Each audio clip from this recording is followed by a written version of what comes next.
ഇന്ന് നമ്മൾ നോക്കാൻ പോകുന്നത് 27/9/2025 PSC നടത്തിയ സെക്രട്ടേറിയറ്റ് അസിസ്റ്റന്റ് പേപ്പർ 2 പരീക്ഷയുടെ പ്രൊവിഷണൽ ആൻസർ കീയാണ്. ക്വസ്റ്റ്യൻ പേപ്പർ കോഡ് വരുന്നത് 123/2025. ഒന്നാമത്തെ ക്വസ്റ്റ്യൻ, കേന്ദ്രീകരണത്തെയും ശ്രേണിയെയും പിന്തുണയ്ക്കുന്ന എന്നാൽ നേതൃത്വം തുല്യതയും സ്വാതന്ത്ര്യവും സന്തുലിതമാക്കണമെന്ന് ഊന്നി പറയുന്നവ ഏതാണ്? ഇവിടെ ആൻസർ ആയിട്ട് വരുന്നത് ഓപ്ഷൻ എ ആണ്. ഫയോളിന്റെ തത്വങ്ങളാണ്. കേന്ദ്രീകരണത്തെയും ശ്രേണിയെയും പിന്തുണയ്ക്കുന്ന എന്നാൽ നേതൃത്വം തുല്യതയും സ്വാതന്ത്ര്യവും സന്തുലിതമാക്കണമെന്ന് ഊന്നി പറയുന്നവ ഫയോളിന്റെ തത്വങ്ങളാണ്. ഇനി രണ്ടാമത്തെ ക്വസ്റ്റ്യൻ, വാദം കാരണം. വാദവും കാരണവുമാണ് തന്നിരിക്കുന്നത്. വാദം ആകസ്മിക സിദ്ധാന്തം ഒരു മികച്ച മാർഗം എന്ന ആശയത്തെ നിരാകരിക്കുന്നു. അതിന്റെ കാരണമായിട്ട് പറഞ്ഞിരിക്കുന്നത് ഇത് വ്യത്യസ്ത സാഹചര്യങ്ങളുമായി പൊരുത്തപ്പെടുന്നു. ഇവിടെ ആൻസർ ആയിട്ട് വരുന്നത് ഓപ്ഷൻ എ ആണ്. രണ്ടും ശരിയാണ്. കാരണം വാദത്തെ വിശദീകരിക്കുന്നു. എന്താണ് പറയുന്നത്? ആകസ്മിക സിദ്ധാന്തം ഒരു മികച്ച മാർഗം എന്ന ആശയത്തെ നിരാകരിക്കുന്നു. ഇത് വ്യത്യസ്ത സാഹചര്യങ്ങളുമായി പൊരുത്തപ്പെടുന്നു. ഇനി മൂന്നാമത്തെ ക്വസ്റ്റ്യൻ, പ്രസ്താവനയും അനുമാനങ്ങളുമാണ് തന്നിരിക്കുന്നത്. പ്രസ്താവന പറയുന്നത് എല്ലാ സ്ഥാപനങ്ങളിലും അനൗപചാരിക ആശയവിനിമയം നിലനിൽക്കുന്നു. അനുമാനങ്ങൾ, ഒന്നാമത്തെ അനുമാനം പറയുന്നു ജീവനക്കാർ സാമൂഹിക ഗ്രൂപ്പുകൾ രൂപീകരിക്കുന്നു. രണ്ടാമത്തെ അനുമാനം അനൗപചാരിക സംവിധാനം എല്ലായ്പ്പോഴും കാര്യക്ഷമതയെ ദോഷകരമായി ബാധിക്കുന്നു. ഇവിടെ ആൻസർ ആയിട്ട് വരുന്നത് ഓപ്ഷൻ എ ആണ്. ഒന്ന് മാത്രം അനുമാനിച്ചു. എന്താണ്? ജീവനക്കാർ സാമൂഹിക ഗ്രൂപ്പുകൾ രൂപീകരിക്കുന്നു, അല്ലെ? അനൗപചാരിക സംവിധാനം എല്ലായ്പ്പോഴും കാര്യക്ഷമതയെ ദോഷകരമായി ബാധിക്കുന്നു എന്ന് പറയുന്നത് തെറ്റാണ്. നാലാമത്തെ ക്വസ്റ്റ്യൻ, വാദവും കാരണവുമാണ് തന്നിരിക്കുന്നത്. വാദം സംഘടനാ സംസ്കാരം പ്രകടനത്തെ ബാധിക്കുന്നു. അതിന്റെ കാരണമായിട്ട് പറഞ്ഞിരിക്കുന്നു പങ്കിട്ട മൂല്യങ്ങൾ പെരുമാറ്റത്തെ രൂപീകരിക്കുന്നു. ഇവിടെ ആൻസർ ആയിട്ട് വരുന്ന ഓപ്ഷൻ എ. രണ്ടും ശരിയാണ്. കാരണം വാദത്തെ വിശദീകരിക്കുന്നു. എന്താണ് പറയുന്നത്? സംഘടനാ സംസ്കാരം പ്രകടനത്തെ ബാധിക്കുന്നു. പങ്കിട്ട മൂല്യങ്ങൾ പെരുമാറ്റത്തെ രൂപപ്പെടുത്തുന്നു. ഇനി അഞ്ചാമത്തെ ക്വസ്റ്റ്യൻ, പ്രസ്താവന അനുമാനങ്ങൾ. പ്രസ്താവന പറയുന്നു സ്വഭാവ സിദ്ധാന്തം പറയുന്നത് നേതാക്കൾ ജനിക്കുന്നുവെന്ന്. ഒന്നാമത്തെ അനുമാനം പറയുന്നത് നേതൃത്വ ഗുണങ്ങൾ ജന്മസിദ്ധമാണ്. രണ്ടാമത്തെ അനുമാനം നേതൃത്വ കഴിവുകൾ വികസിപ്പിക്കാൻ കഴിയില്ല. അപ്പം ഇവിടെ ആൻസർ ആയിട്ട് വരുന്നത് ഓപ്ഷൻ എ ആണ്. ഒന്ന് മാത്രമാണ് അനുമാനിച്ചത്. എന്താണ്? സ്വഭാവ സിദ്ധാന്തം പറയുന്നത് നേതാക്കൾ ജനിക്കുന്നുവെന്ന്, എന്നാൽ നേതൃത്വ ഗുണങ്ങൾ ജന്മസിദ്ധമാണ്. നേതൃത്വ ഗുണങ്ങൾ ജന്മസിദ്ധമാണ്. ഇനി ആറാമത്തെ ക്വസ്റ്റ്യൻ, വാദം കാരണം. വാദം പറയുന്നത് മാക്സ് വെബർ കാര്യക്ഷമതയ്ക്കായി ഉദ്യോഗസ്ഥ വൃന്ദത്തെ വാദിച്ചു. കാരണം പറയുന്നു ഉദ്യോഗസ്ഥ വൃന്ദം വ്യക്തമായ നിയമങ്ങൾ, ശ്രേണീക്രമം, മെറിറ്റ് അടിസ്ഥാനമാക്കിയുള്ള പ്രമോഷൻ എന്നിവ ഉറപ്പാക്കുന്നു. അപ്പം ഇവിടെ ആൻസർ ആയിട്ട് വരുന്നത് ഓപ്ഷൻ എ ആണ്. രണ്ടും ശരിയാണ്. കാരണം വാദത്തെ വിശദീകരിക്കുന്നു. എന്താണ്? മാക്സ് വെബർ കാര്യക്ഷമതയ്ക്കായി ഉദ്യോഗസ്ഥ വൃന്ദത്തെ വാദിച്ചു. മാക്സ് വെബർ കാര്യക്ഷമതയ്ക്കായി ഉദ്യോഗസ്ഥ വൃന്ദത്തെ വാദിച്ചു. ഉദ്യോഗസ്ഥ വൃന്ദം വ്യക്തമായ നിയമങ്ങൾ, ശ്രേണീക്രമം, മെറിറ്റ് അടിസ്ഥാനമാക്കിയുള്ള പ്രമോഷൻ എന്നിവ ഉറപ്പാക്കുന്നു. ഇനി ഏഴാമത്തെ ക്വസ്റ്റ്യൻ, ഇനി പറയുന്നവ പൊരുത്തപ്പെടുത്തുക. മെക്കാനിസം പ്രവർത്തനം. Social audit. സോഷ്യൽ ഓഡിറ്റ് പൗര അവലോകനം, ജുഡീഷ്യൽ അവലോകനം നിയമപരിശോധന, ഓംബുഡ്സ്മാൻ പരാതി പരിഹാരം. പ്രാദേശിക പരിപാടികൾ നിരീക്ഷിക്കുന്നതിന് ഏറ്റവും അനുയോജ്യമായ സംവിധാനം ഏതാണ്? അത് ഓപ്ഷൻ എ സോഷ്യൽ ഓഡിറ്റ് ആണ്. പ്രാദേശിക പരിപാടികൾ നിരീക്ഷിക്കുന്നതിന് ഏറ്റവും അനുയോജ്യമായ സംവിധാനം ഏതാണെന്ന് ചോദിച്ചാൽ അത് സോഷ്യൽ ഓഡിറ്റ് പൗര അവലോകനമാണ്. ഇനി എട്ടാമത്തെ ക്വസ്റ്റ്യൻ, ബജറ്റ് ചെലവുകളുടെ വിശദാംശങ്ങൾ അറിയാൻ പൗരന്മാർ ഒരു RTI അപേക്ഷ സമർപ്പിക്കുന്നു. നല്ല ഭരണത്തിന്റെ ഏത് തത്വമാണ് പ്രയോഗിക്കുന്നത്? ഇവിടെ ആൻസർ ആയിട്ട് വരുന്നത് ഓപ്ഷൻ എ സുതാര്യതയാണ്. ബജറ്റ് ചെലവുകളുടെ വിശദാംശങ്ങൾ അറിയാൻ പൗരന്മാർ ഒരു RTI അപേക്ഷ സമർപ്പിക്കുന്നു. നല്ല ഭരണത്തിന് ഏത് തത്വമാണ് പ്രയോഗിക്കുന്നത് എന്ന് ചോദിച്ചാൽ അത് സുതാര്യതയാണ്. ഒൻപതാമത്തെ ക്വസ്റ്റ്യൻ, പ്രസ്താവന ഈ ഗവേണൻസ് സേവന വിതരണം മെച്ചപ്പെടുത്തുന്നു. നിഗമനങ്ങൾ ഒന്നാമത്തെ നിഗമനം ഇത് കാലതാമസം കുറച്ചു. രണ്ടാമത്തെ നിഗമനം ഇത് എല്ലായ്പ്പോഴും പ്രവേശന സമത്വം ഉറപ്പാക്കുന്നു. അപ്പൊ ഇവിടെ ആൻസർ ആയിട്ട് വരുന്നത് ഓപ്ഷൻ എ ആണ്. ഒന്നു മാത്രം പിന്തുടരുന്നു. എന്താണ്? ഇ ഗവേണൻസ് സേവന വിതരണം മെച്ചപ്പെടുത്തുന്നു. അതിന്റെ നിഗമനം എന്താണ്? ഇത് ഇ ഗവേണൻസ് എന്ന് പറയുന്നത് കാലതാമസം കുറച്ചു. 10ാമത്തെ ക്വസ്റ്റ്യൻ, ഉയർന്ന മത്സരാധിഷ്ഠിതമായ ഒരു സ്ഥാപനത്തിൽ ചേർന്നതിനു ശേഷം ഒരു ജീവനക്കാരൻ നേട്ടങ്ങൾക്കും സ്റ്റാറ്റസ് ചിഹ്നങ്ങൾക്കും നിരന്തരം പ്രശംസ നേടുന്നു. ഏത് ആവശ്യമാണ് ഏറ്റവും സജീവമായത്? ഓപ്ഷൻ എ സ്വയം യാഥാർത്ഥ്യമാക്കൽ, ഓപ്ഷൻ ബി ആദരവ്, ഓപ്ഷൻ സി സ്വന്തത്വം, ഓപ്ഷൻ ഡി മുകളിൽ പറഞ്ഞവ ഒന്നുമല്ല. അപ്പൊ ഇവിടെ ആൻസർ ആയിട്ട് വരുന്നത് ഓപ്ഷൻ ബി ആദരവാണ്. ഉയർന്ന മത്സരാധിഷ്ഠിതമായ ഒരു സ്ഥാപനത്തിൽ ചേർന്നതിന് ശേഷം ഒരു ജീവനക്കാരൻ നേട്ടങ്ങൾക്കും സ്റ്റാറ്റസ് ചിഹ്നങ്ങൾക്കും നിരന്തരം പ്രശംസ നേടുന്നു. ഏത് ആവശ്യമാണ് ഏറ്റവും സജീവമായത് എന്ന് ചോദിച്ചാല് ആദരവ് അഥവാ എസ്റ്റീം. 11ാമത്തെ ക്വസ്റ്റ്യൻ, മിൻസ്ബർഗിന്റെ അഭിപ്രായത്തിൽ ഇനി പറയുന്നവയിൽ ഏതാണ് മാനേജർമാരുടെ തീരുമാനപരമായ പങ്ക് അല്ലാത്തത്? ഓപ്ഷൻ എ സംരംഭകൻ, option B resource allocator, option C disturbance handler, option D monitor. ഇവിടെ ആൻസർ ആയിട്ട് വരുന്നത് ഓപ്ഷൻ ഡി മോണിറ്റർ ആണ്. മിൻസ്ബർഗിന്റെ അഭിപ്രായത്തിൽ ഇനി പറയുന്നവയിൽ ഏതാണ് മാനേജർമാരുടെ തീരുമാനപരമായ പങ്ക് അല്ലാത്തത് എന്ന് ചോദിച്ചാല് അത് മോണിറ്റർ ആണ്.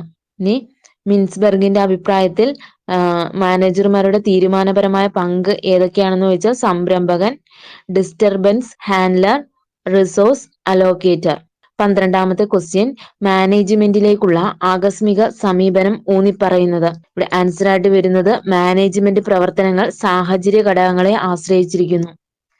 മാനേജ്മെന്റിലേക്കുള്ള ആകസ്മിക സമീപനം ഊന്നിപ്പറയുന്നത് മാനേജ്മെന്റ് പ്രവർത്തനങ്ങൾ സാഹചര്യ ഘടകങ്ങളെ ആശ്രയിച്ചിരിക്കുന്നു.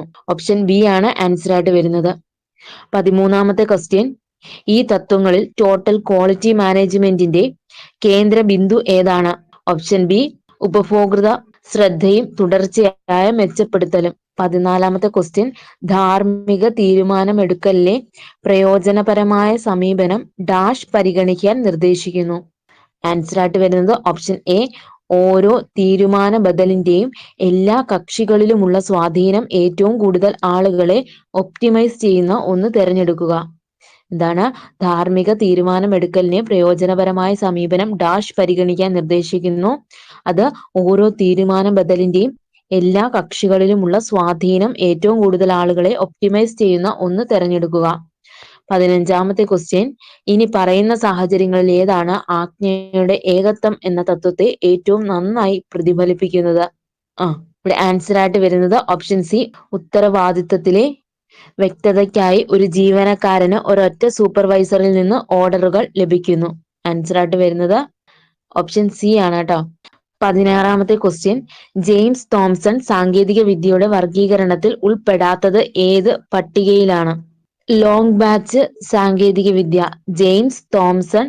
ജെയിംസ് തോംസൺ സാങ്കേതിക വിദ്യയുടെ വർഗീകരണത്തിൽ ഉൾപ്പെടാത്തത് ഏത് പട്ടികയിലാണ് എന്ന് ചോദിച്ചാല് അത് ലോങ് ബാച്ച് സാങ്കേതിക വിദ്യ. ഓപ്ഷൻ ഡി ആണ് വരുന്നത്.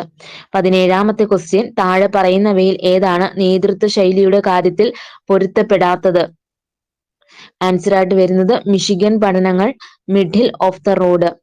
താഴെ പറയുന്നവയിൽ ഏതാണ് നേതൃത്വ ശൈലികളുടെ കാര്യത്തിൽ പൊരുത്തപ്പെടാത്തത് എന്ന് ചോദിച്ചാല് അത് മിഷിഗൻ പഠനങ്ങൾ മിഡിൽ ഓഫ് ദ റോഡ്. 18ാമത്തെ ക്വസ്റ്റ്യൻ, സ്കാലാർ ചെയിൻ പ്രധാനമായും സൂചിപ്പിക്കുന്നത് എന്താണ്?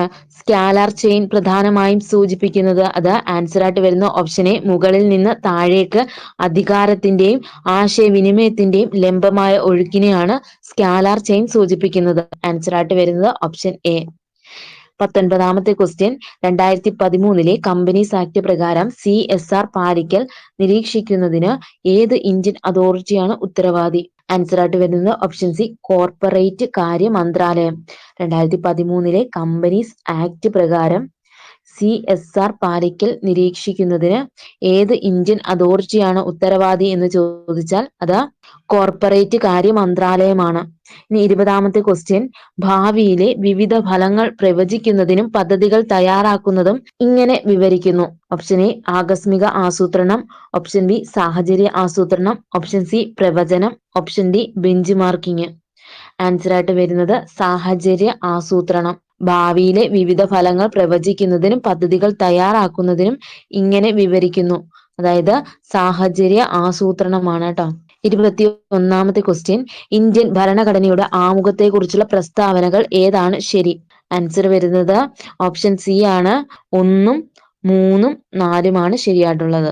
ആമുഖം ഇന്ത്യയെ ഒരു പരമാധികാര സോഷ്യലിസ്റ്റ് മതേതര ജനാധിപത്യ റിപ്പബ്ലിക്കായി പ്രഖ്യാപിക്കുന്നു. ആമുഖം ഭരണഘടനയുടെ അവിഭാജ്യ ഘടകമായി കണക്കാക്കപ്പെടുന്നു. ആർട്ടിക്കിൾ 368 പ്രകാരം ആമുഖം ഭേദഗതി ചെയ്യാൻ കഴിയും. ഇവിടെ ആൻസർ ആയിട്ട് വരുന്നത് ഓപ്ഷൻ സി ആണ്. 22ാമത്തെ ക്വസ്റ്റ്യൻ, രാജ്യസഭയെ കുറിച്ചുള്ള പ്രസ്താവനകളിൽ ഏതാണ് ശരി? ഇവിടെ ആൻസർ ആയിട്ട് വരുന്നത് ഓപ്ഷൻ ബി ആണ്. 1, 2, 3 മാത്രമാണ് ശരിയായിട്ടുള്ളത്. രാജ്യസഭ ഒരു സ്ഥിരം സഭയാണ്. അത് ഒരിക്കലും പിരിച്ചുവിടലിന് വിധേയമല്ല. രാജ്യസഭയിലെ 3/1 അംഗങ്ങൾ ഓരോ 2 വർഷത്തിലും വിരമിക്കുന്നു. രാജ്യസഭയുടെ എക്സ് ഒഫീഷ്യോ ചെയർമാനാണ് ഇന്ത്യയുടെ ഉപരാഷ്ട്രപതി. ആൻസർ ആയിട്ട് വരുന്നത് ഓപ്ഷൻ ബി ആണ്. ഇനി 23ാമത്തെ ക്വസ്റ്റ്യൻ, ഒരു ഇന്ത്യൻ സംസ്ഥാനത്തിന്റെ ഗവർണറെ കുറിച്ചുള്ള പ്രസ്താവനകൾ ഏതാണ് ശരി? ആൻസർ ആയിട്ട് വരുന്നത് ഓപ്ഷൻ ബി ആണ്. 1, 3, 4 മാത്രമാണ് ശരിയായിട്ടുള്ളത്. ഗവർണറെ ഇന്ത്യൻ രാഷ്ട്രപതി നിയമിക്കുന്നു. ഇതാണ് ഗവർണറെ ഇന്ത്യൻ രാഷ്ട്രപതി നിയമിക്കുന്നു. ഗവർണർ സംസ്ഥാനത്തിന്റെ ഭരണഘടനാ തലവനായി പ്രവർത്തിക്കുകയും മന്ത്രിസഭയുടെ സഹായവും ഉപദേശവും അനുസരിച്ച് പ്രവർത്തിക്കുകയും ചെയ്യുന്നു. ഒന്നിലധികം സംസ്ഥാനങ്ങൾക്ക് ഒരേ സമയം ഒരു ഗവർണറെ നിയമിക്കാം. എന്താണ്? ഒന്നിലധികം സംസ്ഥാനങ്ങൾക്ക് ഒരേ സമയം ഒരു ഗവർണറെ നിയമിക്കാൻ കഴിയുന്നു. 24ാമത്തെ ക്വസ്റ്റ്യൻ, താഴെ പറയുന്നവയിൽ ഏതാണ് ഇന്ത്യൻ രാഷ്ട്രപതിമാരുടെ ശരിയായ കാലക്രമം? ഓപ്ഷൻ എ ആണ് ഡോക്ടർ രാജേന്ദ്ര പ്രസാദ്, അത് കഴിഞ്ഞ് ഡോക്ടർ എസ് രാധാകൃഷ്ണൻ, അത് കഴിഞ്ഞ് ഡോക്ടർ സക്കീർ ഹുസൈൻ, അത് കഴിഞ്ഞ് വരുന്നത് വി ഗിരിയാണ്. മൗലിക കടമകളെ കുറിച്ചുള്ള പ്രസ്താവനകൾ ഏതാണ് ശരി? ആൻസർ ആയിട്ട് വരുന്നത് ഓപ്ഷൻ ബി ആണ്. 1, 3, 4 മാത്രമാണ് ശരി. 1976 42ാം ഭരണഘടനാ ഭേദഗതി നിയമത്തിലൂടെയാണ് മൗലിക കടമകൾ ചേർത്തത്. എന്താണ്? 1976 42ാം ഭരണഘടനാ ഭേദഗതി നിയമത്തിലൂടെയാണ് മൗലിക കടമകൾ ചേർത്തത്. നിലവിൽ 11 മൗലിക കടമകളുണ്ട്. മൗലിക കടമകൾ നിയമപ്രകാരം നടപ്പിലാക്കാൻ കഴിയില്ല. മൗലിക കടമകൾ നിയമപ്രകാരം നടപ്പിലാക്കാൻ കഴിയില്ല. 1, 3, 4 ശരിയായിട്ടുള്ളത്. അപ്പം മൗലിക കടമകളെ കുറിച്ച് പ്രതിപാദിക്കുന്ന ഭാഗം എത്രയാണെന്ന് ചോദിച്ചാൽ അത് 4A ആണ്. ഇവിടെ ആൻസർ ആയിട്ട് വരുന്നത് ഓപ്ഷൻ ബി ആണ്. 26ാമത്തെ ക്വസ്റ്റ്യൻ, പാർലമെന്ററി പ്രത്യേക അവകാശങ്ങളെ കുറിച്ചുള്ള പ്രസ്താവനകൾ ഏതാണ് ശരി?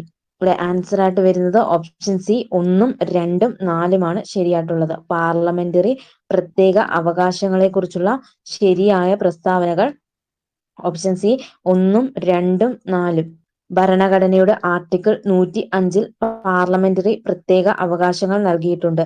അവയിൽ പാർലമെന്റിൽ സംസാരിക്കാനുള്ള സ്വാതന്ത്ര്യവും സഭയിൽ നടത്തുന്ന പ്രസംഗങ്ങൾക്ക് നിയമ നടപടികളിൽ നിന്നുള്ള പ്രതിരോധവും ഉൾപ്പെടുന്നു. അവയില് പാർലമെന്റിൽ സംസാരിക്കാനുള്ള സ്വാതന്ത്ര്യവും സഭയിൽ നടത്തുന്ന പ്രസംഗങ്ങൾക്ക് നിയമ നടപടികളിൽ നിന്നുള്ള പ്രതിരോധവും ഉൾപ്പെടുന്നു. നിയമനിർമ്മാണ പ്രവർത്തനങ്ങളുടെ സ്വാതന്ത്ര്യവും ഫലപ്രാപ്തിയും ഉറപ്പാക്കാൻ പാർലമെന്ററി പ്രത്യേക അവകാശങ്ങൾ അത്യാവശ്യമാണ്. നിയമനിർമ്മാണ പ്രവർത്തനങ്ങളുടെ സ്വാതന്ത്ര്യവും ഫലപ്രാപ്തിയും ഉറപ്പാക്കാൻ പാർലമെന്ററി പ്രത്യേക അവകാശങ്ങൾ അത്യാവശ്യമാണ്. ആൻസർ ആയിട്ട് വരുന്നത് ഓപ്ഷൻ സി ആണ്. 27ാമത്തെ ക്വസ്റ്റ്യൻ, ഇന്ത്യയുടെ രാഷ്ട്രപതിയായ ആദ്യ വനിത ആരാണ്? ആൻസർ ആയിട്ട് വരുന്നത് ഓപ്ഷൻ ബി പ്രതിഭ പാട്ടീൽ. ഇന്ത്യയുടെ രാഷ്ട്രപതിയായിട്ടുള്ള ആദ്യ വനിത ആരാണെന്ന് ചോദിച്ചാൽ അത് പ്രതിഭ പാട്ടീലാണ്. 28ാമത്തെ ക്വസ്റ്റ്യൻ, ഇന്ത്യൻ ഭരണഘടനയുടെ ഏത് ആർട്ടിക്കിൾ പ്രകാരമാണ് ഹൈക്കോടതികളിൽ പൊതു താൽപര്യ ഹർജികൾ ഫയൽ ചെയ്യാൻ കഴിയുക? അതാ ഓപ്ഷൻ സി ആർട്ടിക്കിൾ 226 ആണ്. ഇന്ത്യൻ ഭരണഘടനയുടെ ഏത് ആർട്ടിക്കിൾ പ്രകാരമാണ് ഹൈക്കോടതികളിൽ റിട്ട് പൊതു താൽപര്യ ഹർജി അഥവാ റിട്ട് ഫയൽ ചെയ്യാൻ കഴിയുക എന്ന് ചോദിച്ചാൽ അത് ആർട്ടിക്കിൾ 226 ഇനി സുപ്രീം കോടതി റിട്ട് പുറപ്പെടുവിക്കാൻ കഴിയുന്നത് അത് ആർട്ടിക്കിൾ 32 ഇനി 29ാമത്തെ ക്വസ്റ്റ്യൻ, താഴെ പറയുന്നവയിൽ ഏത് ഇന്ത്യൻ സംസ്ഥാനത്തിനാണ് സംസ്ഥാന നിയമനിർമ്മാണ കൗൺസിൽ ഇല്ലാത്തത്? ആൻസർ ആയിട്ട് വരുന്നത് ഓപ്ഷൻ ഡി, തമിഴ്നാടാണ്. ഇനി 30ാമത്തെ ക്വസ്റ്റ്യൻ, ഇന്ത്യൻ ഭരണഘടനയുടെ ആർട്ടിക്കിൾ 32 പ്രകാരം താഴെ പറയുന്ന റിട്ടുകളിൽ ഏതാണ് വ്യക്തമായി പരാമർശിക്കാത്തത്? അത് ഓപ്ഷൻ ഡി, ഇൻജക്ഷൻ ആണ്. ഇന്ത്യൻ ഭരണഘടനയുടെ ആർട്ടിക്കിൾ 32 പ്രകാരം താഴെ പറയുന്ന റിട്ടുകളിൽ ഏതാണ് വ്യക്തമായി പരാമർശിക്കാത്തത് എന്ന് ചോദിച്ചാൽ അത് ഇൻജക്ഷൻ ആണ്. ബാക്കി ഹേബിയസ് കോർപ്പസ്, കോവാറന്റോ, മാൻഡമസ് എന്നീ റിട്ടുകൾ വ്യക്തമായി പരാമർശിക്കപ്പെടുന്നു. 31ാമത്തെ ക്വസ്റ്റ്യൻ, ഇന്ത്യൻ രാഷ്ട്രപതി തന്റെ രാജിക്കത്ത് ആർക്കാണ് നൽകുന്നത്? അത് ഓപ്ഷൻ ബി, ഇന്ത്യൻ ഉപരാഷ്ട്രപതിക്കാണ്. ഇന്ത്യൻ രാഷ്ട്രപതി തന്റെ രാജിക്കത്ത് സമർപ്പിക്കുന്നത് ഇന്ത്യൻ ഉപരാഷ്ട്രപതിക്കാണ്. 32ാമത്തെ ക്വസ്റ്റ്യൻ, ഇന്ത്യൻ ഭരണഘടനയുടെ ഏത് ആർട്ടിക്കിളിന് കീഴിലാണ് പ്രധാനമന്ത്രിയുടെ ഓഫീസ് പരാമർശിച്ചിരിക്കുന്നത്? അത് ഓപ്ഷൻ എ, ആർട്ടിക്കിൾ 74 ഇന്ത്യൻ ഭരണഘടനയുടെ ആർട്ടിക്കിൾ 74 പ്രധാനമന്ത്രിയുടെ ഓഫീസിനെ കുറിച്ച് പരാമർശിക്കുന്നു. 33ാമത്തെ ക്വസ്റ്റ്യൻ, അടിയന്തരാവസ്ഥ പ്രഖ്യാപനം പ്രാബല്യത്തിലാണെങ്കിൽ സംസ്ഥാന പട്ടികയിലുള്ള ഏത് കാര്യത്തിലും നിയമനിർമ്മാണം നടത്താൻ പാർലമെന്റിന് അധികാരം നൽകുന്നത് ഇന്ത്യൻ ഭരണഘടനയുടെ ഏത് വ്യവസ്ഥയാണ്? ആൻസർ ആയിട്ട് വരുന്നത് ഓപ്ഷൻ എ, ആർട്ടിക്കിൾ 250 അടിയന്തരാവസ്ഥ പ്രഖ്യാപനം പ്രാബല്യത്തിലാണെങ്കിൽ സംസ്ഥാന പട്ടികയിലുള്ള ഏത് കാര്യത്തിലും നിയമനിർമ്മാണം നടത്താൻ പാർലമെന്റിന് അധികാരം നൽകുന്നത് ഇന്ത്യൻ ഭരണഘടനയുടെ ഏത് വ്യവസ്ഥയിലാണ് എന്ന് ചോദിച്ചാൽ അത് ആർട്ടിക്കിൾ 250. 34ാമത്തെ ക്വസ്റ്റ്യൻ, അടിയന്തരാവസ്ഥ പ്രഖ്യാപനം സമയത്ത് താഴെ പറയുന്ന മൗലിക അവകാശങ്ങളിൽ ഏതൊക്കെ അവകാശങ്ങൾ നടപ്പിലാക്കുന്നത് താൽക്കാലികമായി നിർത്തിവെക്കാൻ കഴിയില്ല? അത് ഓപ്ഷൻ സി, ആർട്ടിക്കിൾ 20ഉം 21ഉമാണ്. 20ഉം 21ഉം അടിയന്തരാവസ്ഥ പ്രഖ്യാപന സമയത്ത് താൽക്കാലികമായി നിർത്തിവെക്കാൻ കഴിയില്ല. 35ാമത്തെ ക്വസ്റ്റ്യൻ, ഇന്ത്യയുടെ 26ാമത് മുഖ്യ തെരഞ്ഞെടുപ്പ് കമ്മീഷണർ ആരാണ്? ഓപ്ഷൻ ബി, ശ്രീ ജ്ഞാനേഷ് കുമാർ ആണ്. ഇന്ത്യയുടെ 26ാമത് മുഖ്യ തെരഞ്ഞെടുപ്പ് കമ്മീഷണർ ആരാണെന്ന് ചോദിച്ചാൽ അത് ശ്രീ ജ്ഞാനേഷ് കുമാർ ആണ്. 36ാമത്തെ ക്വസ്റ്റ്യൻ, ഒരു അഖിലേന്ത്യാ സർവീസിലെയോ ഒരു സംസ്ഥാനത്തിന്റെ സിവിൽ സർവീസിലെയോ യൂണിയന്റെയോ സംസ്ഥാനത്തിന്റെയോ സിവിൽ സർവീസിലെയോ അംഗമായ അല്ലെങ്കിൽ യൂണിയനോ സംസ്ഥാനത്തിന്റെയോ കീഴിൽ ഒരു സിവിൽ പദവി വഹിക്കുന്ന ഒരു വ്യക്തിയെയും അയാൾ നിയമിക്കപ്പെട്ട അധികാരത്തിന് കീഴിലുള്ള ഒരു അധികാരി പിരിച്ചുവിടുകയോ നീക്കം ചെയ്യുകയോ ചെയ്യരുത്. ഈ വകുപ്പ് താഴെ പറഞ്ഞതിന് ബാധകമല്ല. ആൻസർ ആയിട്ട് വരുന്നത് ഓപ്ഷൻ ഡി, എന്താണ്, മുകളിൽ പറഞ്ഞവയെല്ലാമാണ് കേട്ടോ. എന്താണ്, ഒരു ക്രിമിനൽ കുറ്റത്തിന് ശിക്ഷിക്കപ്പെട്ടതിന്റെ പേരിൽ ഒരു വ്യക്തിയെ പിരിച്ചുവിടുകയോ നീക്കം ചെയ്യുവാനോ റാങ്കിൽ കുറയ്ക്കുകയോ ചെയ്യുമ്പോൾ ഒരു വ്യക്തിയെ പിരിച്ചുവിടാനോ നീക്കം ചെയ്യാനോ അല്ലെങ്കിൽ റാങ്കിൽ കുറയ്ക്കാനോ അധികാരപ്പെടുത്തിയ ഒരു അധികാരി ആ അധികാരി രേഖാമൂലം രേഖപ്പെടുത്തിയിരിക്കുന്ന ഏതെങ്കിലും കാരണത്താൽ ആ വ്യക്തിക്ക് കാരണം കാണിക്കാനുള്ള അവസരം നൽകുന്നത് ന്യായമായും പ്രായോഗികമല്ലെന്ന് ബോധ്യപ്പെടുത്തുന്ന സാഹചര്യത്തിൽ സംസ്ഥാനത്തിന്റെ സുരക്ഷയുടെ താൽപര്യാർത്ഥം അത്തരമൊരു അന്വേഷണം നടത്തുന്നത് ഉചിതമല്ലെന്ന് രാഷ്ട്രപതിക്കോ ഗവർണർക്കോ ബോധ്യപ്പെടുന്ന സാഹചര്യത്തിൽ. ആൻസർ ആയിട്ട് വരുന്നത് ഓപ്ഷൻ ഡി ആണ്, മുകളിൽ പറഞ്ഞവയെല്ലാം. 37ാമത്തെ ക്വസ്റ്റ്യൻ, ആർട്ടിക്കിൾ 317 ഇതിനെക്കുറിച്ച് പ്രതിപാദിക്കുന്നു. ഓപ്ഷൻ എ ആണ് ആൻസർ ആയിട്ട് വരുന്നത്. പബ്ലിക് സർവീസ് കമ്മീഷനിലെ അംഗത്തെ നീക്കം ചെയ്യലും സസ്പെൻഡ് ചെയ്യലും. ആർട്ടിക്കിൾ 317 പ്രതിപാദിക്കുന്നത് പബ്ലിക് സർവീസ് കമ്മീഷനിലെ അംഗത്തെ നീക്കം ചെയ്യലും സസ്പെൻഡ് ചെയ്യലും.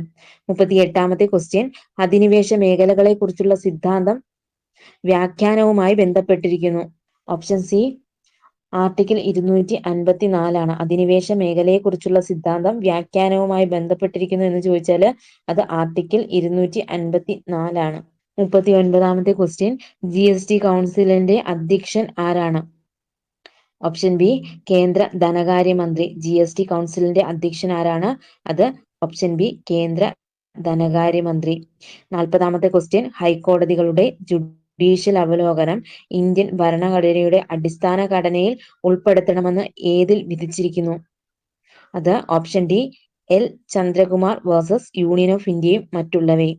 41ാമത്തെ ക്വസ്റ്റ്യൻ, കേരളം ഒരു വളർച്ചാ വിരോധാഭാസത്തെ നേരിടുന്നു. കാരണം? ഓപ്ഷൻ ഡി ആണ് ആൻസർ, ഉയർന്ന മനുഷ്യ വികസനം എന്നാൽ ദുർബലമായ വ്യാവസായിക അടിത്തറ. 42ാമത്തെ ക്വസ്റ്റ്യൻ, എല്ലാ സംസ്ഥാനങ്ങളുടെയും ശരാശരിയുമായി താരതമ്യപ്പെടുത്തുമ്പോൾ കേരള സർക്കാരിന്റെ സ്വന്തം നികുതി വരുമാന വിഹിതം. ഓപ്ഷൻ ബി ശരാശരിയേക്കാൾ കൂടുതലാണ്. ഓപ്ഷൻ ബി ആണ് ശരാശരിയേക്കാൾ കൂടുതലാണ്. എല്ലാ സംസ്ഥാനങ്ങളുടെയും ശരാശരിയുമായി താരതമ്യപ്പെടുത്തുമ്പോൾ കേരള സർക്കാരിന്റെ സ്വന്തം നികുതി വരുമാന വിഹിതം ശരാശരിയേക്കാൾ കൂടുതലാണ്. 43ാമത്തെ ക്വസ്റ്റ്യൻ, കേരളത്തിന്റെ സർക്കാർ ചെലവ് ഘടനയെക്കുറിച്ചുള്ള ഇനി പറയുന്ന പ്രസ്താവനകളിൽ ഏതാണ് ശരി? ആൻസർ ആയിട്ട് വരുന്നത് ഓപ്ഷൻ സി 1ഉം 3ഉം മാത്രമാണ്. ശമ്പളം, പെൻഷൻ, പലിശ പേയ്മെന്റുകൾ എന്നിവ ചെലവിന്റെ ഒരു പ്രധാന പങ്ക് ഉപയോഗിക്കുന്നു. ഉയർന്ന പ്രതിബദ്ധതയുള്ള ചെലവ് സാമ്പത്തിക വഴക്കത്തെ നിയന്ത്രിക്കുന്നു. ഉയർന്ന പ്രതിബദ്ധതയുള്ള ചെലവ് സാമ്പത്തിക വഴക്കത്തെ നിയന്ത്രിക്കുന്നു. കേരളത്തിന്റെ സർക്കാർ ചെലവ് ഘടനയെക്കുറിച്ചുള്ള ഈ പ്രസ്താവനകളിൽ ശരി ഏതാണെന്ന് ചോദിച്ചാൽ ശമ്പളം, പെൻഷൻ, പലിശ പേയ്മെന്റുകൾ എന്നിവ ചെലവിന്റെ ഒരു പ്രധാന പങ്ക് ഉപയോഗിക്കുന്നു. ഉയർന്ന പ്രതിബദ്ധതയുള്ള ചെലവ് സാമ്പത്തിക വഴക്കത്തെ നിയന്ത്രിക്കുന്നു. 44ാമത്തെ ക്വസ്റ്റ്യൻ, കേരളത്തിന്റെ വ്യാവസായിക മേഖലയെ ചരിത്രപരമായി ഏറ്റവും നന്നായി വിവരിക്കുന്ന സവിശേഷത ഏതാണ്? ആൻസർ ആയിട്ട് വരുന്നത് ഓപ്ഷൻ ബി ചെറുകിട വിഭവ അധിഷ്ഠിതവും കുറഞ്ഞ സാങ്കേതിക വിദ്യാപരവുമായ small scale resource based and low tech ആണ്. Small scale resource based and low tech അഥവാ 45ാമത്തെ ക്വസ്റ്റ്യൻ, കേരളത്തിൽ വിദേശ പണമയക്കലിന്റെ പങ്കിനെ കുറിച്ചുള്ള ഇനി പറയുന്ന പ്രസ്താവനകളിൽ ഏതാണ് ശരി? ഓപ്ഷൻ സി 2ഉം 3ഉം മാത്രം. ഏതാണ്? പണമയക്കൽ പ്രധാനമായും ഭവന ഉപഭോഗ മേഖലകളിലേക്ക് തിരിച്ചുവിട്ടു. ആരോഗ്യ വിദ്യാഭ്യാസ ചെലവുകൾ വഴി പണമയക്കൽ മനുഷ്യ മൂലധനം മെച്ചപ്പെടുത്തി. ആൻസർ ആയിട്ട് വരുന്നത് ഓപ്ഷൻ സി ആണ്. 46ാമത്തെ ക്വസ്റ്റ്യൻ, കേരളത്തിൽ പണമയക്കലിന്റെ ഏറ്റവും പ്രധാനപ്പെട്ട ആഘാതം എന്താണ്? കേരളത്തിൽ പണമയക്കലിന്റെ ഏറ്റവും പ്രധാനപ്പെട്ട ആഘാതം എന്താണ്? ഓപ്ഷൻ എ കൃഷിയെ ആശ്രയിക്കുന്നത് കുറയ്ക്കൽ. ആൻസർ ആയിട്ട് വരുന്നത് ഓപ്ഷൻ എ കൃഷിയെ ആശ്രയിക്കുന്നത് കുറയ്ക്കലാണ് കേരളത്തിൽ പണമയക്കലിന്റെ ഏറ്റവും പ്രധാനപ്പെട്ട ആഘാതം എന്ന് പറയുന്നത്. 47ാമത്തെ ക്വസ്റ്റ്യൻ, താഴെ പറയുന്ന പ്രസ്താവനകളിൽ ഏതാണ് കേരളത്തിന്റെ ജനസംഖ്യാപരമായ മാറ്റങ്ങളെ ഏറ്റവും നന്നായി വിവരിക്കുന്നത്? ഓപ്ഷൻ ഡി ആണ് ആൻസർ ആയിട്ട് വരുന്നത്. ജനന നിരക്ക് കുറയുന്നതും പ്രായമാകുന്ന ജനസംഖ്യയുമാണ് കേരളത്തിന്റെ ജനസംഖ്യാപരമായ മാറ്റങ്ങളെ ഏറ്റവും നന്നായി വിവരിക്കുന്നത്. 48ാമത്തെ ക്വസ്റ്റ്യൻ, കേരളത്തിന്റെ തൊഴിൽ ഡേറ്റ കാണിക്കുന്നത് കൃഷി GSDP-യിൽ അതിന്റെ വിഹിതത്തെക്കാൾ ഏറ്റവും കൂടുതലും ആളുകളെയാണ് ജോലിക്കെടുക്കുന്നത് എന്നാണ്. ഈ പൊരുത്തക്കേട് എന്താണ് സൂചിപ്പിക്കുന്നത്? ആൻസർ ആയിട്ട് വരുന്നത് ഓപ്ഷൻ ബി ആണ്. കാർഷിക മേഖലയിൽ തൊഴിലാളികൾക്ക് തൊഴിൽ കുറവാണ്. എന്താണ്? കാർഷിക മേഖലയിൽ തൊഴിലാളികൾക്ക് തൊഴിൽ കുറവാണ്. 49ാമത്തെ ക്വസ്റ്റ്യൻ, കേരളത്തിലെ വിദ്യാഭ്യാസത്തെയും തൊഴിലിനെയും കുറിച്ചുള്ള ഇനി പറയുന്ന ഡേറ്റ പരിഗണിക്കുക. ഇവിടെ ഒരു ബോക്സ് കൊടുത്തിരിക്കുന്നു. വിദ്യാഭ്യാസ നിലവാരം, തൊഴിൽ സേനയിലെ പങ്ക്, തൊഴിലില്ലായ്മ നിരക്ക്. സെക്കൻഡറിക്ക് താഴെ തൊഴിൽ സേനയിലെ പങ്ക് 40%, തൊഴിലില്ലായ്മ നിരക്ക് 4%. സെക്കൻഡറി ഓർ ഹയർ സെക്ഷൻ തൊഴിൽ സേനയിലെ പങ്ക് 35%, തൊഴിലില്ലായ്മ നിരക്ക് 10%. ബിരുദധാരിയും അതിനു മുകളിലും തൊഴിൽ സേനയിലെ പങ്ക് 25%, തൊഴിലില്ലായ്മ നിരക്ക് 18%. ഏറ്റവും സാധുതയുള്ള നിഗമനം എന്താണ്? ആൻസർ ആയിട്ട് വരുന്നത് ഓപ്ഷൻ എ കേരളത്തിന്റെ തൊഴിലില്ലായ്മ പ്രശ്നം വിദ്യാസമ്പന്നർക്കിടയിലാണ് കേന്ദ്രീകരിച്ചിരിക്കുന്നത്. ഓപ്ഷൻ എ ആണ് കേരളത്തിലെ തൊഴിലില്ലായ്മ പ്രശ്നം വിദ്യാസമ്പന്നർക്കിടയിലാണ് കേന്ദ്രീകരിച്ചിരിക്കുന്നത്.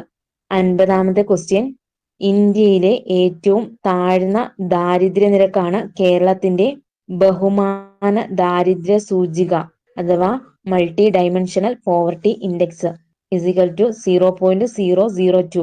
ഈ കണ്ടെത്തലുമായി ഏറ്റവും യോജിക്കുന്ന വ്യാഖ്യാനം ഏതാണ്?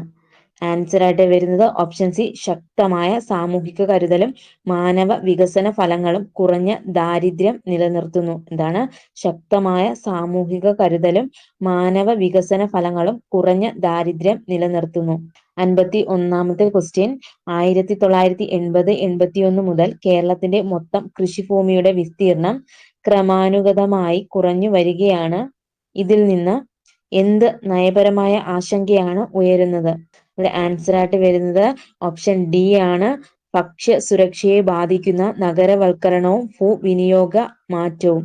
1980-81 മുതൽ കേരളത്തിന്റെ മൊത്തം കൃഷിഭൂമിയുടെ വിസ്തീർണം ക്രമാനുഗതമായി കുറഞ്ഞു വരികയാണ്. ഇതിൽ നിന്ന് എന്ത് നയപരമായ ആശങ്കയാണ് ഉയരുന്നത് എന്ന് ചോദിച്ചാല് ഭക്ഷ്യസുരക്ഷയെ ബാധിക്കുന്ന നഗരവൽക്കരണവും ഭൂവിനിയോഗ മാറ്റവും.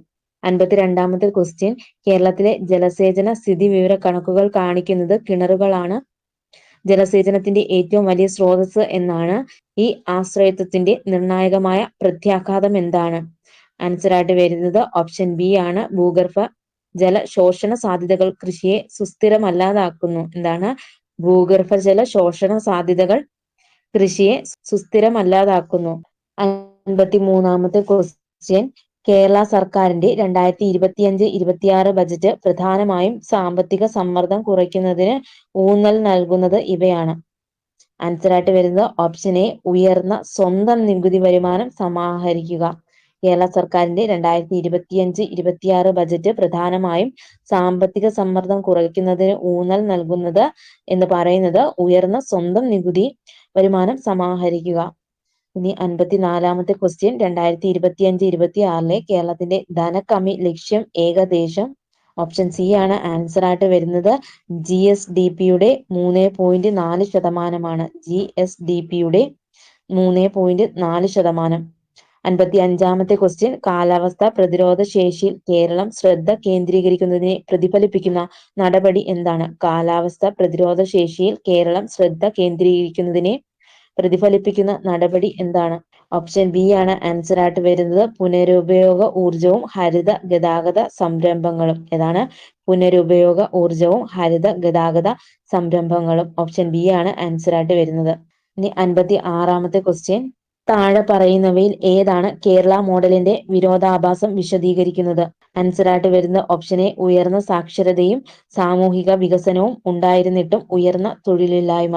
അപ്പം കേരള മോഡലിന്റെ വിരോധാഭാസം വിശദീകരിക്കുന്നത് ഏതാണെന്ന് ചോദിച്ചാൽ ഓപ്ഷൻ എ, ഉയർന്ന സാക്ഷരതയും സാമൂഹിക വികസനവും ഉണ്ടായിരുന്നിട്ടും ഉയർന്ന തൊഴിലില്ലായ്മ. 57-ാമത്തെ ക്വസ്റ്റ്യൻ, നവീകരണത്തെ പ്രോത്സാഹിപ്പിക്കുന്നതിനുള്ള കേരളത്തിന്റെ സ്റ്റാർട്ടപ്പ് മിഷൻ സംരംഭങ്ങളുടെ ഭാഗമായത് ഇനി പറയുന്നവയിൽ ഏതാണ്? ആൻസർ ആയിട്ട് വരുന്നത് ഓപ്ഷൻ സി, 1, 2, 3. നവീകരണത്തെ പ്രോത്സാഹിപ്പിക്കുന്നതിനുള്ള കേരളത്തിന്റെ സ്റ്റാർട്ടപ്പ് മിഷൻ സംരംഭങ്ങളുടെ ഭാഗമായത് ഏതൊക്കെയാണെന്ന് ചോദിച്ചാൽ ഇന്നോവേഷൻ ഗ്രാന്റ്, ഗവേഷണ വികസന ഗ്രാന്റ്, സ്ത്രീകൾക്കുള്ള സാങ്കേതിക വിദ്യ വാണിജ്യവൽക്കരണ പിന്തുണ. ഇതൊക്കെയാണ് നവീകരണത്തെ പ്രോത്സാഹിപ്പിക്കുന്നതിനുള്ള കേരളത്തിന്റെ സ്റ്റാർട്ടപ്പ് മിഷൻ സംരംഭങ്ങൾ. 58-ാമത്തെ ക്വസ്റ്റ്യൻ, മറ്റ് പല സംസ്ഥാനങ്ങളിൽ നിന്നും കേരളത്തിന്റെ വികസന അനുഭവത്തെ ഏറ്റവും ശക്തമായി വേർതിരിക്കുന്ന ഘടകം ഏതാണ്? ഇവിടെ ആൻസർ ആയിട്ട് വരുന്ന ഓപ്ഷൻ ബി, ആദ്യം സാമൂഹിക വികസനം പിന്നീട് വളർച്ച. മറ്റ് പല സംസ്ഥാനങ്ങളിൽ നിന്നും കേരളത്തിന്റെ വികസന അനുഭവത്തെ ഏറ്റവും ശക്തമായി വേർതിരിക്കുന്ന ഘടകം ഏതാണെന്ന് ചോദിച്ചാൽ ഓപ്ഷൻ ബി, ആദ്യം സാമൂഹിക വികസനം പിന്നീട് വളർച്ച. 59-ാമത്തെ ക്വസ്റ്റ്യൻ, കേരളത്തിലെ വിജ്ഞാന സമ്പദ് വ്യവസ്ഥയുടെയും സ്റ്റാർട്ടപ്പുകളുടെയും ഉയർച്ചയെ പലപ്പോഴും ഇതിലേക്കുള്ള ഒരു നീക്കമായി പരാമർശിക്കുന്നു. ആൻസർ ആയിട്ട് വരുന്നത് ഓപ്ഷൻ സി, മസ്തിഷ്ക നേട്ടവും നവീകരണവും നയിക്കുന്ന വളർച്ചയും. കേരളത്തിലെ വിജ്ഞാന സമ്പദ് വ്യവസ്ഥയുടെയും സ്റ്റാർട്ടപ്പുകളുടെയും ഉയർച്ചയെ പലപ്പോഴും ഇതിലേക്കുള്ള ഒരു നീക്കമായി പരാമർശിക്കുന്നു. ഏതാണ്? ഓപ്ഷൻ സി, മസ്തിഷ്ക നേട്ടവും നവീകരണവും നയിക്കുന്ന വളർച്ചയും. 60-ാമത്തെ ക്വസ്റ്റ്യൻ, 2019-2021 SRS ഡേറ്റ പ്രകാരം കേരളത്തിന്റെ ആയുർദൈർഘ്യം ഏകദേശം. ഓപ്ഷൻ സി, 75 വർഷമാണ്. 2019-2021 SRS ഡേറ്റ പ്രകാരം കേരളത്തിന്റെ ആയുർദൈർഘ്യം ഏകദേശം 75 വർഷമാണ്. ഓപ്ഷൻ സി ആണ് ആൻസർ.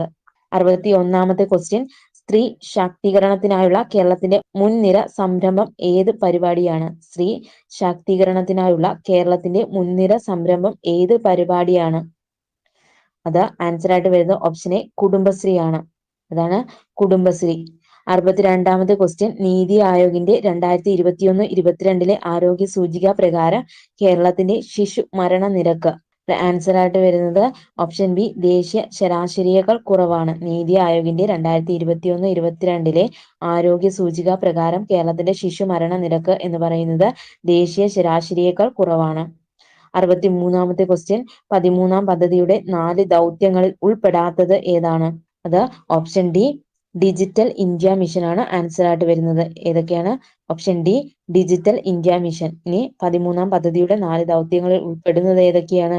ഉയർന്ന നിലവാരമുള്ള സ്കൂൾ വിദ്യാഭ്യാസം, ആർദ്രം ജനസൗഹൃദ ആരോഗ്യ സൗകര്യങ്ങൾ, ഹരിത കേരളം, പരിസ്ഥിതി സൗഹൃദ വികസനം. 64-ാമത്തെ ക്വസ്റ്റ്യൻ, CDS-UN 1975 പഠനമനുസരിച്ച് കേരളത്തിന്റെ വിദ്യാഭ്യാസ നയങ്ങളുടെ പ്രാഥമിക സംഭാവന എന്തായിരുന്നു? ആൻസർ ആയിട്ട് വരുന്നത് ഓപ്ഷൻ സി സാമൂഹിക സാമ്പത്തിക തത്വങ്ങളിലുടനീളം ലംബമായ സാമൂഹിക ചലനം പ്രോത്സാഹിപ്പിച്ചു. സാമൂഹിക സാമ്പത്തിക തലങ്ങളിലുടനീളം ലംബമായ സാമൂഹിക ചലനം പ്രോത്സാഹിപ്പിച്ചു. ആൻസർ ആയിട്ട് വരുന്നത് ഓപ്ഷൻ സി ആണ്. 65-ാമത്തെ ക്വസ്റ്റ്യൻ, കേരളത്തിലെ വിജ്ഞാന സമ്പദ് വ്യവസ്ഥ ഇവയുമായി ബന്ധപ്പെട്ടിരിക്കുന്നു. ഓപ്ഷൻ എ IT പാർക്കുകളും ഉന്നത വിദ്യാഭ്യാസ വികാസവും. കേരളത്തിന്റെ വിജ്ഞാന സമ്പദ് വ്യവസ്ഥ ഇവയുമായി ബന്ധപ്പെട്ടിരിക്കുന്നു. ഏതാണ്? ഓപ്ഷൻ എ IT പാർക്കുകളും ഉന്നത വിദ്യാഭ്യാസ വികാസവും. 66-ാമത്തെ ക്വസ്റ്റ്യൻ, കേരളത്തിലെ ട്രാൻസ്ജെൻഡർ വ്യക്തികളുടെ നയത്തിൽ താഴെ പറയുന്ന അവകാശങ്ങളിൽ ഏതാണ് ഊന്നിപ്പറയുന്നത്? ഓപ്ഷൻ ഡി ആണ് 1, 2, 3 കേരളത്തിലെ ട്രാൻസ്ജെൻഡർ വ്യക്തികളുടെ നയത്തിൽ താഴെ പറയുന്ന അവകാശങ്ങളിൽ ഏതാണ് ഊന്നിപ്പറയുന്നത്? ഏതൊക്കെയാണ്? അത് സമത്വത്തിനും ആവിഷ്കാര സ്വാതന്ത്ര്യത്തിനുമുള്ള അവകാശം, അക്രമമില്ലാതെ മാന്യതയോടെ ജീവിക്കാനുള്ള അവകാശം, തൊഴിൽ, വിദ്യാഭ്യാസം, പരിശീലനം, ആരോഗ്യം എന്നിവയിലേക്കുള്ള തുല്യ പ്രവേശനത്തിനുള്ള അവകാശം. ഇതൊക്കെയാണ് സമത്വത്തിനും ആവിഷ്കാര സ്വാതന്ത്ര്യത്തിനുമുള്ള അവകാശം, അക്രമമില്ലാതെ മാന്യതയോടെ ജീവിക്കാനുള്ള അവകാശം, തൊഴിൽ, വിദ്യാഭ്യാസം, പരിശീലനം, ആരോഗ്യം എന്നിവയിലേക്കുള്ള തുല്യ പ്രവേശനത്തിനുള്ള അവകാശം. 67-ാമത്തെ ക്വസ്റ്റ്യൻ, ആഗോള സമ്പദ് വ്യവസ്ഥയിലെ ഏറ്റക്കുറച്ചിലുകൾക്ക് ഏറ്റവും സെൻസിറ്റീവ് ആയത് കേരളത്തിലെ ഏതൊക്കെ വിളകളാണ്? ആൻസർ ആയിട്ട് വരുന്നത് ഓപ്ഷൻ എ റബ്ബറും സുഗന്ധ വ്യഞ്ജനങ്ങളും. ആഗോള സമ്പദ് വ്യവസ്ഥയിലെ ഏറ്റക്കുറച്ചിലുകൾക്ക് ഏറ്റവും സെൻസിറ്റീവ് ആയത് കേരളത്തിലെ ഏതൊക്കെ വിളകളാണ് എന്ന് ചോദിച്ചാൽ അത് റബ്ബറും സുഗന്ധ വ്യഞ്ജനങ്ങളും. 68-ാമത്തെ ക്വസ്റ്റ്യൻ, കേരളം സ്റ്റാർട്ടപ്പുകൾക്ക് പ്രാരംഭഘട്ട പിന്തുണ നൽകുന്നത് ഇനി പറയുന്ന രൂപങ്ങളിലാണ്. ആൻസർ ആയിട്ട് വരുന്നത് ഓപ്ഷൻ സി ആണ് 1, 2, 3, 4. ഏതൊക്കെയാണ്? കേരളം സ്റ്റാർട്ടപ്പുകൾക്ക് പ്രാരംഭഘട്ട പിന്തുണ നൽകുന്നത് ഇന്നോവേഷൻ ഗ്രാന്റുകൾ, വിത്ത് വായ്പകൾ, പേറ്റന്റ് പിന്തുണ, ഗവേഷണ വികസന ഗ്രാന്റുകൾ. ഏതൊക്കെയാണ്? Grants, seed loans, patent support, R&D grants. ഗവേഷണ വികസന ഗ്രാന്റുകൾ അഥവാ R&D ഗ്രാന്റ്സ്. 69-ാമത്തെ ക്വസ്റ്റ്യൻ, 13-ാം പഞ്ചവത്സര പദ്ധതിയിൽ കേരളത്തിൽ ഇനി പറയുന്നവയിൽ ഏതാണ് കൂടുതൽ വ്യവസ്ഥാപിതമായി വികസിപ്പിച്ചെടുത്തത്? ആൻസർ ആയിട്ട് വരുന്നത് ഓപ്ഷൻ ഡി ലിംഗ ബജറ്റിംഗ് ആണ്. 13-ാം പഞ്ചവത്സര പദ്ധതിയിൽ കേരളത്തിൽ ഇനി പറയുന്നവയിൽ ഏതാണ് കൂടുതൽ വ്യവസ്ഥാപിതമായി വികസിപ്പിച്ചെടുത്തത് എന്ന് ചോദിച്ചാൽ അത് ലിംഗ ബജറ്റിംഗ് അഥവാ ജെൻഡർ ബഡ്ജറ്റിംഗ് ആണ്. 70-ാമത്തെ ക്വസ്റ്റ്യൻ, കേരളത്തിലെ വാർദ്ധക്യ ജനസംഖ്യ ഒരു വെല്ലുവിളിയായി കണക്കാക്കപ്പെടുന്നതിന് പ്രധാന കാരണം? ഓപ്ഷൻ ബി ഇത് ആശ്രിതത്വ അനുപാതം വർദ്ധിപ്പിക്കുന്നു. ഇതാണ് ഓപ്ഷൻ ബി ആണ് ആൻസർ. ഇത് ആശ്രിതത്വ അനുപാതം വർദ്ധിപ്പിക്കുന്നു. 71-ാമത്തെ ക്വസ്റ്റ്യൻ, പരിസ്ഥിതി സംരക്ഷണ ഏജൻസി അഥവാ EPA പ്രകാരം സൾഫർ ഡൈ ഓക്സൈഡ് ഉദ്വമനത്തിന്റെ ഏറ്റവും വലിയ ഉറവിടം ഇനി പറയുന്നവയിൽ ഏതാണ്? ഇവിടെ ആൻസർ ആയിട്ട് വരുന്നത് ഓപ്ഷൻ ഡി ഫോസിൽ ഇന്ധനങ്ങൾ ഉപയോഗിക്കുന്ന പവർ പ്ലാന്റുകൾ. ഓപ്ഷൻ ഡി ഫോസിൽ ഇന്ധനങ്ങൾ ഉപയോഗിക്കുന്ന പവർ പ്ലാന്റുകൾ. 72-ാമത്തെ ക്വസ്റ്റ്യൻ, ഇന്ത്യയിലെ ആദ്യത്തെ പരിസ്ഥിതി പ്രസ്ഥാനമായി കണക്കാക്കപ്പെടുന്നത് ഏതാണ്? ഓപ്ഷൻ എ ചിപ്കോ പ്രസ്ഥാനമാണ്. ചിപ്കോ പ്രസ്ഥാനമാണ് ഇന്ത്യയുടെ ആദ്യത്തെ പരിസ്ഥിതി പ്രസ്ഥാനമായി കണക്കാക്കപ്പെടുന്നത്. 73-ാമത്തെ ക്വസ്റ്റ്യൻ, ഇനി പറയുന്ന പ്രസ്താവനകൾ പരിഗണിക്കുക. ഒന്നാമത്തെ പ്രസ്താവന, വലിയ ശൃംഖലകൾ നിർമ്മിച്ച് കാലാവസ്ഥാ പ്രവർത്തനത്തിന് നേതൃത്വം നൽകുകയും അവയെ നടത്തുകയും ചെയ്യുന്ന ഒരു അന്താരാഷ്ട്ര ലാഭേച്ഛയില്ലാത്ത സംഘടനയാണ് ദ ക്ലൈമറ്റ് ഗ്രൂപ്പ്. രണ്ടാമത്തെ പ്രസ്താവന, ക്ലൈമറ്റ് ഗ്രൂപ്പുമായി സഹകരിച്ച് അന്താരാഷ്ട്ര ഊർജ ഏജൻസി ഒരു ആഗോള സംരംഭം EP100 ആരംഭിച്ചു. മൂന്നാമത്തെ പ്രസ്താവന, ഊർജ കാര്യക്ഷമതയിൽ നവീകരണം നയിക്കുന്നതിനും മത്സരശേഷി വർദ്ധിപ്പിക്കുന്നതിനും മലിനീകരണം കുറയ്ക്കുന്നതിനുമുള്ള ലക്ഷ്യങ്ങൾ കൈവരിക്കുന്നതിനും പ്രതിജ്ഞാബദ്ധരായ മുൻനിര കമ്പനികളെ EP100 ഒരുമിച്ച് കൊണ്ടുവരുന്നു. നാലാമത്തെ പ്രസ്താവന, ചില ഇന്ത്യൻ കമ്പനികൾ EP100 അംഗങ്ങളാണ്. അഞ്ചാമത്തെ പ്രസ്താവന, അന്താരാഷ്ട്ര ഊർജ ഏജൻസി അണ്ടർ 2 കോളിഷന്റെ സെക്രട്ടേറിയറ്റ് ആണ്. മുകളിൽ നൽകിയിരിക്കുന്ന പ്രസ്താവനകളിൽ ഏതാണ് ശരി? ആൻസർ ആയിട്ട് വരുന്നത് ഓപ്ഷൻ ബി ആണ്, 1, 3, 4 മാത്രം. ഓപ്ഷൻ ബി ആണ് 1, 3, 4. ഏതൊക്കെയാണ്? വലിയ ശൃംഖലകൾ നിർമ്മിച്ച് കാലാവസ്ഥാ പ്രവർത്തനത്തിന് നേതൃത്വം നൽകുകയും അവയെ നടത്തുകയും ചെയ്യുന്ന ഒരു അന്താരാഷ്ട്ര ലാഭേച്ഛയില്ലാത്ത സംഘടനയാണ് ദ ക്ലൈമറ്റ് ഗ്രൂപ്പ്. ഊർജ കാര്യക്ഷമതയിൽ നവീകരണം നയിക്കുന്നതിനും മത്സരശേഷി വർദ്ധിപ്പിക്കുന്നതിനും മലിനീകരണം കുറയ്ക്കുന്നതിനുമുള്ള ലക്ഷ്യങ്ങൾ കൈവരിക്കുന്നതിനും പ്രതിജ്ഞാബദ്ധരായ മുൻനിര കമ്പനികളെ EP100 ഒരുമിച്ച് കൊണ്ടുവരുന്നു. ഇനി ചില ഇന്ത്യൻ കമ്പനികൾ EP100 അംഗങ്ങളാണ്.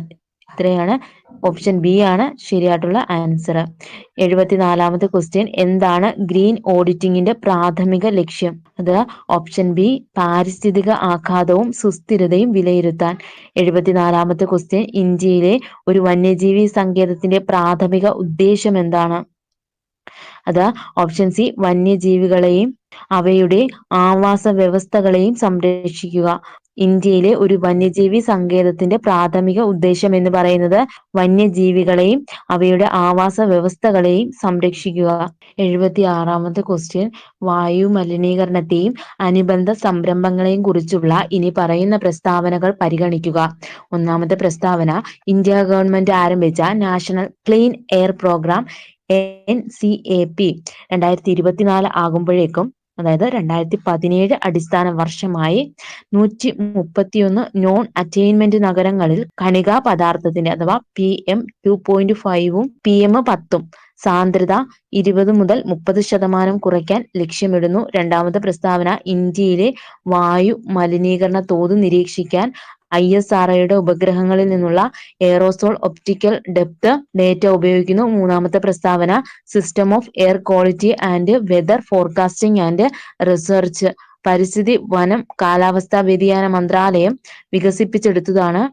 നാലാമത്തെ പ്രസ്താവന, മലിനീകരണ പേസ് തത്വം 1986 പരിസ്ഥിതി സംരക്ഷണ നിയമത്തിൽ ഉൾപ്പെടുത്തിയിട്ടുണ്ട്. മുകളിൽ നൽകിയിരിക്കുന്ന പ്രസ്താവനകളിൽ ഏതാണ് ശരി? ഓപ്ഷൻ എ ആണ് ആൻസർ ആയിട്ട് വരുന്നത്. 1ഉം 2ഉം മാത്രമാണ്. ഓപ്ഷൻ എ ആണ് ആൻസർ ആയിട്ട് വരുന്നത്. 77ാമത്തെ ക്വസ്റ്റ്യൻ, EIA പ്രക്രിയയുടെ പ്രധാന ഘട്ടങ്ങൾ എന്തൊക്കെയാണ്? ആൻസർ ഓപ്ഷൻ എ ആണ്, സ്ക്രീനിങ്, സ്ക്രോപ്പിംഗ്, ഇമ്പാക്ട് പ്രവചനം, ലഘൂകരണം, നിരീക്ഷണം. EIA പ്രക്രിയയുടെ പ്രധാന ഘട്ടങ്ങൾ എന്തൊക്കെയാണെന്ന് ചോദിച്ചാൽ സ്ക്രീനിങ്, സ്കോപ്പിംഗ്, ഇമ്പാക്ട് പ്രവചനം, ലഘൂകരണം, നിരീക്ഷണം. 78ാമത്തെ ക്വസ്റ്റ്യൻ, ഇന്ത്യയില് പരിസ്ഥിതി സംരക്ഷണത്തിനായുള്ള ഒരു കുട നിയമനിർമ്മാണമായി കണക്കാക്കപ്പെടുന്ന നിയമം എന്താണ്? ആൻസർ ആയിട്ട് വരുന്നത് ഓപ്ഷൻ ബി, പരിസ്ഥിതി സംരക്ഷണ നിയമം 1986 ആണ്. പരിസ്ഥിതി സംരക്ഷണ നിയമം 1986. ഓപ്ഷൻ ബി ആണ് ആൻസർ. 79ാമത്തെ ക്വസ്റ്റ്യൻ, നഗരപ്രദേശങ്ങളിൽ കണിക മലിനീകരണത്തിന്റെ പ്രാഥമിക സ്രോതസ്സുകൾ എന്താണ്? PM മലിനീകരണത്തിന്റെ സാധ്യതയുള്ള ആരോഗ്യ പ്രത്യാഘാതങ്ങൾ എന്താണ്? ഓപ്ഷൻ എ ആണ്, വ്യാവസായിക ഉദ്വമങ്ങളും വാഹന ഉദ്വമങ്ങളും ശ്വസന പ്രശ്നങ്ങളും ഹൃദയ സംബന്ധമായ രോഗങ്ങളും ഉൾപ്പെടെയുള്ള ആരോഗ്യ പ്രത്യാഘാതങ്ങളാണ്. വ്യാവസായിക ഉദ്വമനങ്ങളും വാഹന ഉദ്വമനങ്ങളും ശ്വസന പ്രശ്നങ്ങളും ഹൃദയ സംബന്ധമായ രോഗങ്ങളും ഉൾപ്പെടെയുള്ള ആരോഗ്യ പ്രത്യാഘാതങ്ങൾ. ഓപ്ഷൻ എ ആണ് ആൻസർ. 80ാമത്തെ ക്വസ്റ്റ്യൻ, സുസ്ഥിര അടിസ്ഥാന സൗകര്യ വികസനത്തിനുള്ള പ്രധാന പരിഗണനകൾ എന്തൊക്കെയാണ്? 80ാമത്തെ ക്വസ്റ്റ്യൻ ആൻസർ ഓപ്ഷൻ ഡി, മുകളിൽ പറഞ്ഞവയെല്ലാം. അപ്പോൾ പരിസ്ഥിതി സുസ്ഥിരതയും സാമൂഹിക ഉത്തരവാദിത്വവും സാമ്പത്തിക സാധ്യതയും സാങ്കേതിക സാധ്യതയും സ്ഥാപനശേഷിയും ഭരണവും. അപ്പോൾ സുസ്ഥിര അടിസ്ഥാന സൗകര്യ വികസനത്തിനുള്ള പ്രധാന പരിഗണനകൾ എന്തൊക്കെയാണെന്ന് ചോദിച്ചാൽ പരിസ്ഥിതി സുസ്ഥിരതയും സാമൂഹിക ഉത്തരവാദിത്വവും സാമ്പത്തിക സാധ്യതയും സാങ്കേതിക സാധ്യതയും സ്ഥാപനശേഷിയും ഭരണവും. 81ാമത്തെ ക്വസ്റ്റ്യൻ, ദുരന്ത നിവാരണത്തിൽ ഘടനാപരമായ ലഘൂകരണത്തിൽ നിന്ന് ഘടനാപരമല്ലാത്ത ലഘൂകരണത്തെ വേർതിരിക്കുന്നത് ഇനി പറയുന്നവയിൽ ഏതാണ്? 81 ഒന്നാമത്തെ ക്വസ്റ്റ്യന്റെ ആൻസർ വരുന്നത് ഓപ്ഷൻ ബി ആണ്. ഘടനാപരമായ ലഘൂകരണം ഭൗതിക അടിസ്ഥാന സൗകര്യ നടപടികൾ ഉൾക്കൊള്ളുന്നു. അതേസമയം ഘടനാപരമല്ലാത്ത ലഘൂകരണം നയങ്ങൾ, ആസൂത്രണം, ശേഷി വർദ്ധിപ്പിക്കൽ എന്നിവ ഉൾക്കൊള്ളുന്നു. എന്താണ്? ഘടനാപരമായ ലഘൂകരണം ഭൗതിക അടിസ്ഥാന സൗകര്യ നടപടികൾ ഉൾക്കൊള്ളുന്നു. അതേസമയം ഘടനാപരമല്ലാത്ത ലഘൂകരണം നയങ്ങൾ, ആസൂത്രണം, ശേഷി വർദ്ധിപ്പിക്കൽ എന്നിവ ഉൾക്കൊള്ളുന്നു. 82ാമത്തെ ക്വസ്റ്റ്യൻ, ദുരന്ത നിവാരണ ചക്രത്തിൽ ഒരു ദുരന്തം സംഭവിക്കുന്നതിന് മുമ്പ് പ്രതിരോധശേഷി വർദ്ധിപ്പിക്കുന്നതിൽ പ്രധാനമായും ശ്രദ്ധ കേന്ദ്രീകരിക്കുന്ന ഘട്ടം ഏതാണ്? ഓപ്ഷൻ സി ആണ് ആൻസർ. ലഘൂകരണമാണ് ആൻസർ ആയിട്ട് വരുന്നത്. 83ാമത്തെ question, national institute of disaster മാനേജ്മെന്റിന്റെ പ്രാഥമിക പ്രവർത്തനം അല്ലാത്തത് ഏതാണ്? ഓപ്ഷൻ സി ആണ് ആൻസർ ആയിട്ട് വരുന്നത്. NDRFനെ നിയന്ത്രിക്കുകയും വിന്യസിക്കുകയും ചെയ്യുക. അപ്പോൾ നാഷണൽ ഇൻസ്റ്റിറ്റ്യൂട്ട് ഓഫ് ഡിസാസ്റ്റർ മാനേജ്മെന്റിന്റെ പ്രാഥമിക പ്രവർത്തനം അല്ലാത്തത് ഏതെന്ന് ചോദിച്ചാൽ അത് NDRFനെ നിയന്ത്രിക്കുകയും വിന്യസിക്കുകയും ചെയ്യുക. ഇനി നാഷണൽ ഇൻസ്റ്റിറ്റ്യൂട്ട് ഓഫ് ഡിസാസ്റ്റർ മാനേജ്മെന്റിന്റെ പ്രാഥമിക പ്രവർത്തനങ്ങളാണ് ശേഷി നിർമ്മാണം, പരിശീലന പരിപാടികൾ, ദുരന്തങ്ങളെക്കുറിച്ചുള്ള ഗവേഷണവും രേഖകളും, ദുരന്ത നിവാരണത്തിനായുള്ള ദേശീയതല മാർഗനിർദ്ദേശങ്ങൾ വികസിപ്പിക്കുക. ഇതൊക്കെയാണ് ശേഷി നിർമ്മാണം, പരിശീലന പരിപാടികൾ, ദുരന്തത്തെക്കുറിച്ചുള്ള ഗവേഷണവും രേഖകളും, ദുരന്ത നിവാരണത്തിനായുള്ള ദേശീയതല മാർഗനിർദ്ദേശങ്ങൾ വികസിപ്പിക്കൽ. 84ാമത്തെ ക്വസ്റ്റ്യൻ, പ്രതികരണ ഘട്ടത്തിൽ ഇൻസിഡന്റ് കമാൻഡ് സിസ്റ്റം നിർണായകമാണ്. കാരണം? ഓപ്ഷൻ ബി ആണ് ആൻസർ. വ്യത്യസ്ത ദുരന്ത സ്ഥലങ്ങളിൽ ഒന്നിലധികം ഏജൻസികളെ ഏകോപിപ്പിക്കുന്നതിന് ഇത് ഒരു സ്റ്റാൻഡേർഡ് ഫ്ലെക്സിബിൾ ഘടന നൽകുന്നു. ഇതാണ് പ്രതികരണ ഘട്ടത്തിൽ ഇൻസിഡന്റ് കമാൻഡ് സിസ്റ്റം നിർണായകമാണ്. കാരണം വ്യത്യസ്ത ദുരന്ത സ്ഥലങ്ങളിൽ ഒന്നിലധികം ഏജൻസികളെ ഏകോപിപ്പിക്കുന്നതിന് ഇത് ഒരു സ്റ്റാൻഡേർഡ് ഫ്ലെക്സിബിൾ ഘടന നൽകുന്നു. 85ാമത്തെ ക്വസ്റ്റ്യൻ, ദുരന്ത നിവാരണത്തിന്റെ പ്രതികരണവും വീണ്ടെടുക്കൽ ഘട്ടങ്ങളും തമ്മിലുള്ള വ്യത്യാസം ഇനി പറയുന്ന സാഹചര്യങ്ങളിൽ ഏതാണ് ഏറ്റവും നന്നായി പ്രകടമാക്കുന്നത്? ഇവിടെ ആൻസർ ആയിട്ട് വരുന്നത് ഓപ്ഷൻ സി, വെള്ളപ്പൊക്കത്തിന് ശേഷം താൽക്കാലിക ഷെൽട്ടറുകൾ നൽകൽ വേഴ്സസ് സ്ഥിരമായ ഭവന നിർമ്മാണം. വെള്ളപ്പൊക്കത്തിന് ശേഷം താൽക്കാലിക ഷെൽട്ടറുകൾ നൽകൽ വേഴ്സസ് സ്ഥിരമായ ഭവന നിർമ്മാണം. 86ാമത്തെ ക്വസ്റ്റ്യൻ, ദേശീയ ദുരന്ത നിവാരണ സേനയെ NDRF സംസ്ഥാന ദുരന്ത നിവാരണ സേനയിൽ അതായത് SDRFൽ നിന്ന് വ്യത്യസ്തമാക്കുന്ന പ്രധാന തത്വം ഏതാണ്? ആൻസർ ആയിട്ട് വരുന്നത് ഓപ്ഷൻ ബി ആണ്.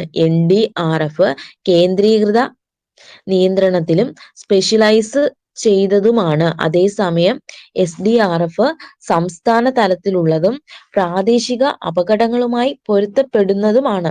എന്താണ്? NDRF കേന്ദ്രീകൃത നിയന്ത്രണത്തിലും സ്പെഷ്യലൈസ് ചെയ്തതുമാണ്. അതേസമയം SDRF സംസ്ഥാന തലത്തിലുള്ളതും പ്രാദേശിക അപകടങ്ങളുമായി പൊരുത്തപ്പെടുന്നതുമാണ്. ഓപ്ഷൻ ബി ആണ് ആൻസർ ആയിട്ട് വരുന്നത്.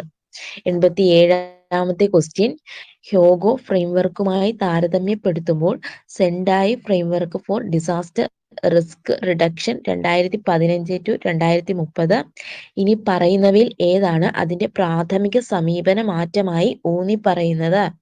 ആൻസർ ആയിട്ട് വരുന്നത് ഓപ്ഷൻ ബി, മുൻകരുതലുള്ള അപകട സാധ്യത കുറയ്ക്കുന്നതിനും പ്രതിരോധശേഷി വർദ്ധിപ്പിക്കുന്നതിനും ശക്തമായ ഊന്നൽ. മുൻകരുതലുള്ള അപകട സാധ്യത കുറയ്ക്കുന്നതിലും പ്രതിരോധശേഷി വർദ്ധിപ്പിക്കുന്നതിലും ശക്തമായ ഊന്നൽ. 2005 ഡിസാസ്റ്റർ മാനേജ്മെന്റ് ആക്ടിലെ ഏത് വ്യവസ്ഥയാണ് സംസ്ഥാന ഡിസാസ്റ്റർ മാനേജ്മെന്റ് അതോറിറ്റിയെ നിയമപരമായി സ്ഥാപിക്കുന്നത്? ആൻസർ ആയിട്ട് വരുന്നത് ഓപ്ഷൻ ബി, സെക്ഷൻ 14 ആണ്. 2005 ഡിസാസ്റ്റർ മാനേജ്മെന്റ് ആക്ടിലെ ഏത് വ്യവസ്ഥയാണ് സംസ്ഥാന ഡിസാസ്റ്റർ മാനേജ്മെന്റ് അതോറിറ്റിയെ നിയമപരമായി സ്ഥാപിക്കുന്നത്? സെക്ഷൻ 14.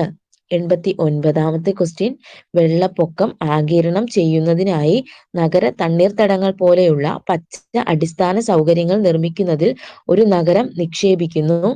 ദുരന്ത നിവാരണ ചട്ടക്കൂടിൽ ഇത് ഏത് വിഭാഗത്തിൽ ഏറ്റവും നന്നായി തരംതിരിച്ചിരിക്കുന്നു? ആൻസർ ആയിട്ട് വരുന്നത് ഓപ്ഷൻ ഡി, ഘടനാപരമായ ലഘൂകരണം. വെള്ളപ്പൊക്കം ആഗിരണം ചെയ്യുന്നതിനായി നഗര തണ്ണീർത്തടങ്ങൾ പോലുള്ള പച്ച അടിസ്ഥാന സൗകര്യങ്ങൾ നിർമ്മിക്കുന്നതിൽ ഒരു നഗരം നിക്ഷേപിക്കുന്നു. ദുരന്ത നിവാരണ ചട്ടക്കൂടിൽ ഇത് ഏത് വിഭാഗത്തിൽ ഏറ്റവും നന്നായി തരം തിരിച്ചിരിക്കുന്നു? അത് ഘടനാപരമായ ലഘൂകരണം. 90ാമത്തെ ക്വസ്റ്റ്യൻ, അന്താരാഷ്ട്ര ദുരന്ത പ്രതികരണ നിയമങ്ങൾ അഥവാ IDRL പ്രകാരം ഒരു ദുരന്തബാധിത രാജ്യത്ത് പ്രവേശിക്കുമ്പോൾ മാനുഷിക ദുരിതാശ്വാസ സംഘടനകൾ നേരിടുന്ന പ്രധാന വെല്ലുവിളി എന്താണ്? ആൻസർ ആയിട്ട് വരുന്നത് ഓപ്ഷൻ സി, കസ്റ്റംസ് ക്ലിയറൻസ്, വിസകൾ, സഹായദാതാക്കളെ അംഗീകരിക്കൽ എന്നിവയ്ക്ക് വ്യക്തമായ നിയമ ചട്ടക്കൂടിന്റെ അഭാവം. 91ാമത്തെ ക്വസ്റ്റ്യൻ, നല്ല ഭരണത്തിന്റെ പ്രധാന ലക്ഷ്യങ്ങളിൽ ഒന്ന്. ആൻസർ ആയിട്ട് വരുന്നത് ഓപ്ഷൻ ബി, സുതാര്യതയും ഉത്തരവാദിത്വവും വർദ്ധിപ്പിക്കുക. നല്ല ഭരണത്തിന്റെ പ്രധാന ലക്ഷ്യങ്ങളിൽ ഒന്ന് ഏതാണെന്ന് ചോദിച്ചാൽ അത് ഓപ്ഷൻ ബി, സുതാര്യതയും ഉത്തരവാദിത്വവും വർദ്ധിപ്പിക്കുക. 92ാമത്തെ ക്വസ്റ്റ്യൻ, ഇനി പറയുന്നവയിൽ ഏതാണ് ഇന്ത്യയിൽ ഗവേണൻസിന് വെല്ലുവിളി അല്ലാത്തത്? ഓപ്ഷൻ സി ആണ് ആൻസർ, ബഹുഭാഷ ഡിജിറ്റൽ വിഭവങ്ങളുടെ സമൃദ്ധി. ഏതാണ് ഇന്ത്യയിൽ ഗവേണൻസിന് വെല്ലുവിളി അല്ലാത്തത് എന്ന് ചോദിച്ചാൽ അത് ഓപ്ഷൻ സി, ബഹുഭാഷ ഡിജിറ്റൽ വിഭവങ്ങളുടെ സമൃദ്ധി. ഇനി ബാക്കിയൊക്കെ എന്താണ്? ഡിജിറ്റൽ വിഭജനം, അവബോധത്തിന്റെയും സാക്ഷരതയുടെ അഭാവം, അടിസ്ഥാന സൗകര്യ പരിമിതികൾ, ഇതൊക്കെ എന്താണ് ഗവേണൻസിന്റെ പ്രധാന വെല്ലുവിളികളാണ്. 93ാമത്തെ ക്വസ്റ്റ്യൻ, താഴെ പറയുന്നതിലൂടെ പ്രധാനമായും ഗവേണൻസിനെ പ്രോത്സാഹിപ്പിക്കുന്നത് അഴിമതി കുറയ്ക്കുമെന്ന് പ്രതീക്ഷിക്കുന്നു. ഏതാണ്? ഓപ്ഷൻ എ, സേവന വിതരണത്തിൽ മനുഷ്യ ഇടപെടൽ കുറയ്ക്കൽ. സേവന വിതരണത്തിൽ മനുഷ്യ ഇടപെടൽ കുറയ്ക്കൽ എന്താണ്? പ്രധാനമായും ഗവേണൻസിനെ പ്രോത്സാഹിപ്പിക്കുന്നതിന് അഴിമതി കുറയ്ക്കുമെന്ന് പ്രതീക്ഷിക്കുന്നു. ഓപ്ഷൻ എ ആണ് ആൻസർ. 94ാമത്തെ ക്വസ്റ്റ്യൻ, താഴെ പറയുന്ന ഗവേണൻസ് സംരംഭങ്ങളെ അവയുടെ ലക്ഷ്യങ്ങളുമായി പൊരുത്തപ്പെടുത്തുക. ആൻസർ ആയിട്ട് വരുന്നത് ഓപ്ഷൻ ബി ആണ്. സേവ എന്താണ്? അത് ഓൺലൈൻ യൂട്ടിലിറ്റി ബിൽ പേയ്മെന്റുകളാണ്. സേവ എന്ന് പറയുന്നത് ഓൺലൈൻ യൂട്ടിലിറ്റി ബിൽ പേയ്മെന്റുകളാണ്. ഇനി MCA 21 എന്ന് പറയുന്നത് കോർപ്പറേറ്റ് ഫയലിംഗ് ആണ്. MCA 21 എന്ന് പറയുന്നത് കോർപ്പറേറ്റ് ഫയലിംഗ് ആണ്. ഇനി ഭൂമി എന്താണ്? അത് സിസ്റ്റം ലാൻഡ് റെക്കോർഡുകൾ ഡിജിറ്റലൈസേഷൻ ആണ്. എന്താണ്? സിസ്റ്റം ലാൻഡ് റെക്കോർഡുകൾ ഡിജിറ്റലൈസേഷൻ. ഇനി കോർട്ട് എന്താണ്? കോർട്ട് അത് കേസ് വിവര ആക്സസ് ആണ്. കോർട്ട് എന്ന് പറഞ്ഞാൽ അത് കേസ് വിവര ആക്സസ് ആണ്. ആൻസർ ആയിട്ട് വരുന്നത് ഓപ്ഷൻ ബി ആണ്. 95ാമത്തെ ക്വസ്റ്റ്യൻ, ഡിസിഷൻ സപ്പോർട്ട് സിസ്റ്റം ഒരു വിദഗ്ധ സിസ്റ്റത്തിൽ നിന്ന് വ്യത്യാസമാണ്. അതാണ് ഡിസിഷൻ സപ്പോർട്ട് സിസ്റ്റം ഒരു വിദഗ്ധ സിസ്റ്റത്തിൽ നിന്ന് വ്യത്യാസമാണ്. 95ന്റെ answer option B, DSS semi structured തീരുമാനമെടുക്കലിൽ മാനേജർമാരെ സഹായിക്കുന്നു. അതേസമയം വിദഗ്ധ സിസ്റ്റങ്ങൾ ഡൊമെയിൻ വിദഗ്ധ ന്യായവാദത്തെ അനുകരിക്കുന്നു. DSS സെമി സ്ട്രക്ചേർഡ് തീരുമാനമെടുക്കലിൽ മാനേജർമാരെ സഹായിക്കുന്നു. അതേസമയം വിദഗ്ധ സിസ്റ്റങ്ങൾ ഡൊമെയിൻ വിദഗ്ധ ന്യായവാദത്തെ അനുകരിക്കുന്നു. 96ാമത്തെ ക്വസ്റ്റ്യൻ, താഴെ പറയുന്നവയിൽ ഏതാണ് 2000-ലെ IT ആക്ടിലെ വ്യവസ്ഥ അല്ലാത്തത്? അത് ഓപ്ഷൻ ഡി ആണ് ആൻസർ, ബയോമെട്രിക് ആധാർ പ്രമാണീകരണത്തിനുള്ള മാർഗനിർദ്ദേശങ്ങൾ. അപ്പോൾ ഏതാണ് 2000-ലെ IT ആക്ടിലെ വ്യവസ്ഥ അല്ലാത്തത് എന്ന് ചോദിച്ചാൽ അത് ബയോമെട്രിക് ആധാർ പ്രമാണീകരണത്തിനുള്ള മാർഗനിർദ്ദേശങ്ങളാണ്. ഓപ്ഷൻ ഡി ആണ് ആൻസർ ആയിട്ട് വരുന്നത്. ഇനി ഇലക്ട്രോണിക് രേഖകളുടെ നിയമപരമായ അംഗീകാരം, ഡിജിറ്റൽ ഒപ്പുകൾക്കുള്ള വ്യവസ്ഥകൾ, സൈബർ കുറ്റകൃത്യങ്ങളുടെയും പിഴകളുടെയും നിയന്ത്രണം, ഇവയൊക്കെ എന്താണ്? 2000-ലെ IT ആക്ടിലെ വ്യവസ്ഥകളാണ്. 97ാമത്തെ ക്വസ്റ്റ്യൻ, ഗവേണൻസ് പ്രോത്സാഹനങ്ങളുടെ സ്വാധീനം ഒരു സർവേ കാണിക്കുന്നു. പൗരസേവന സംതൃപ്തി മുമ്പ് 42%, ശേഷം 78%. അഴിമതി റിപ്പോർട്ട് ചെയ്യപ്പെട്ട കേസുകൾ മുമ്പ് 38%, ശേഷം 12%. സേവന വിതരണ കാര്യക്ഷമത മുമ്പ് 46%, ശേഷം 81%. സർവേയിൽ നിന്ന് ഏത് നിഗമനമാണ് ഏറ്റവും സാധുതയുള്ളത്? ആൻസർ ആയിട്ട് വരുന്നത് ഓപ്ഷൻ സി ആണ്. ഈ ഗവേണൻസിനെ പ്രോത്സാഹിപ്പിക്കുന്നത് സംതൃപ്തിയും കാര്യക്ഷമതയും മെച്ചപ്പെടുത്തി അഴിമതി കുറച്ചു. ഓപ്ഷൻ സി ആണ് ആൻസർ ആയിട്ട് വരുന്നത്. ഈ ഗവേണൻസിനെ പ്രോത്സാഹിപ്പിക്കുന്നത് സംതൃപ്തിയും കാര്യക്ഷമതയും മെച്ചപ്പെടുത്തി അഴിമതി കുറച്ചു. 98ാമത്തെ ക്വസ്റ്റ്യൻ, കേരളത്തിലെ അക്ഷയ പദ്ധതി പ്രധാനമായും ഇവയുമായി ബന്ധപ്പെട്ടിരിക്കുന്നു. ആൻസർ ആയിട്ട് വരുന്നത് ഓപ്ഷൻ ബി, പൗര കേന്ദ്രീകൃത ഈ സാക്ഷരതയും സേവന വിതരണവും. കേരളത്തിലെ അക്ഷയ പദ്ധതി പ്രധാനമായും ബന്ധപ്പെട്ടിരിക്കുന്നത് പൗര കേന്ദ്രീകൃത ഈ സാക്ഷരതയും സേവന വിതരണവും. ഓപ്ഷൻ ബി ആണ് ആൻസർ. 99ാമത്തെ ക്വസ്റ്റ്യൻ, വിവര സുരക്ഷയിൽ എൻക്രിപ്ഷന്റെ പങ്ക് ഇനി പറയുന്നവയിൽ ഏതാണ് ഏറ്റവും നന്നായി വിശദീകരിക്കുന്നത്? വിവര സുരക്ഷയിൽ എൻക്രിപ്ഷന്റെ പങ്ക് ഇനി പറയുന്നവയിൽ ഏതാണ് ഏറ്റവും നന്നായി വിശദീകരിക്കുന്നത്? ഓപ്ഷൻ ബി ആണ് ആൻസർ. അംഗീകൃത കക്ഷികൾക്ക് മാത്രമേ ഡേറ്റ ആക്സസ് ചെയ്യാൻ കഴിയൂ എന്ന് ഇത് ഉറപ്പാക്കുന്നു. എന്താണ്? അംഗീകൃത കക്ഷികൾക്ക് മാത്രമേ ഡാറ്റ ആക്സസ് ചെയ്യാൻ കഴിയൂ എന്ന് ഇത് ഉറപ്പാക്കുന്നു. 100ാമത്തെ ക്വസ്റ്റ്യൻ, ഈ കേസ് പരിഗണിക്കുക. ഒരു സംസ്ഥാന സർക്കാർ ഒരു പുതിയ ടെൻഡറിംഗ് പ്ലാറ്റ്ഫോം നടപ്പിലാക്കുന്നു. ഒരു വർഷത്തിനുള്ളിൽ ലേല സുതാര്യത മെച്ചപ്പെടുന്നു. ചെറുകിട സ്ഥാപനങ്ങളിൽ നിന്നുള്ള പങ്കാളിത്തം വർദ്ധിക്കുന്നു. ചെലവ് ലാഭിക്കുന്നു. ഏതൊക്കെ ഭരണ തത്വങ്ങളാണ് ഇവിടെ നേരിട്ട് പ്രകടമാക്കുന്നത്? ആൻസർ ആയിട്ട് വരുന്ന ഓപ്ഷൻ എ, തുല്യത, സുതാര്യത, കാര്യക്ഷമത. ഏതൊക്കെയാണ്? തുല്യത, സുതാര്യത, കാര്യക്ഷമത.